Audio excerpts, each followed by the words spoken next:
Okay, today we're going to talk about comparing and contrasting. Does anybody know what that is? Yes. Comparing and contrasting is seeing whatever. It's seeing what they have in common and what they don't, and Perfect. then you put them together. Good, good. Okay, so before we start today, I'm going to have you guys compare and contrast. There are two different fairy tales. I wanted to choose something that all of you guys more than likely had heard of or were aware of. And I love this exercise because it took two fairy tales. It took Beauty and the Beast and it took Cinderella.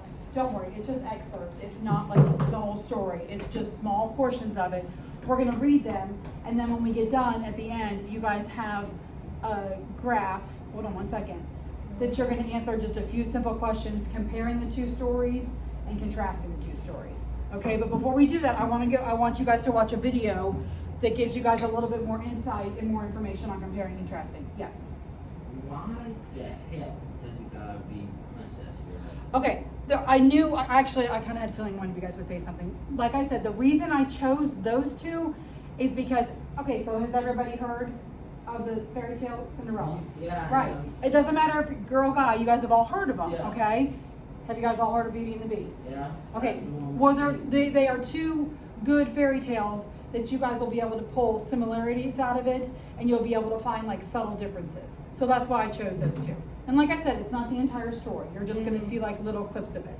But before that, I want you guys to pay attention. I want to show you guys this video because it just gives you guys more information on what you're looking for when you compare and contrast. Yes. So I can see. Yeah, if you don't mind, can you just like write kind of near the boxes, sweetie? And that should be fine. Yep, that's perfect. Okay. Okay, hold on. Sorry.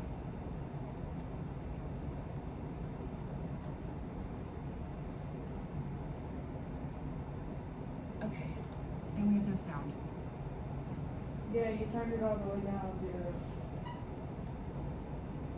Okay. Hold on. No, it's not going up. Oh, you're right, Riley. Thank you.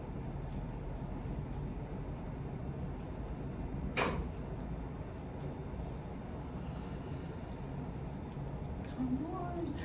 Oh, and it's picking up our campfire. Turn it off. I know, I am.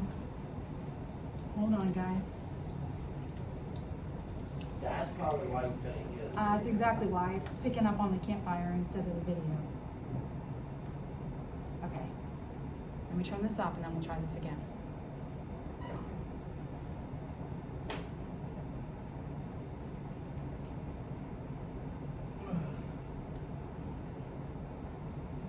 Thank you for your patience. Try this again. Compare and contrast. What do the words compare and contrast mean? Compare means to tell what is alike or the same between two things. Contrast means to tell what is different between two things. I can compare and contrast using a Venn diagram. A Venn diagram is a graphic organizer that has two circles that overlap. The middle is to tell what is alike, and the sides is to tell what is different. Let's compare and contrast between a bird and a cat. In the middle, I will write that they are both animals, and they both can be pets. However, a bird is a bird from the bird family. It can fly and hatches eggs, but a cat is a mammal. It cannot fly and it gives birth. Authors often compare and contrast between things within a story or text. They use keywords to show how things are alike or different. Some keywords that are used to compare are same, also, like, both, alike, similar, similarly, or as well as. An example would be both birds and cats can be pets to people. Some keywords to contrast are different, difference, but, unlike, although, however, while, and on the other hand. For example, I can say birds lay eggs while cats give birth. Try using some of these keywords in your writing when you are comparing or contrasting between two things. Thanks for watching. Okay, does anybody have any questions? I'll take that as a no. Are you guys familiar with? I'm a teacher just like you. with I teach 6th diagrams? grade science, Sorry. and if you're anything like me, you've wasted your playtime trying to find. Did you guys use those last year in middle school? Yes. You did, so you're familiar with the Venn diagrams and how they Fact and opinion. Last year, but 2 years ago. Okay. At grammar songs. Technology is going to be the death of it, guys. Okay. All right. Okay, so one of the things I just want to point out before we get started with this is that like I said, there was a reason that I chose this with the fairy tales. Because they typically have certain elements that are the same. Like every story, you have a good character and a bad character. A lot of times they're teaching you a lesson. That's okay. It's okay. There's a reason. You good? Yeah. Okay. There's a reason that these are perfect to do this with, okay? So I want you to kind of keep that in mind as I'm reading. When we go through the first story, we're going to talk about it.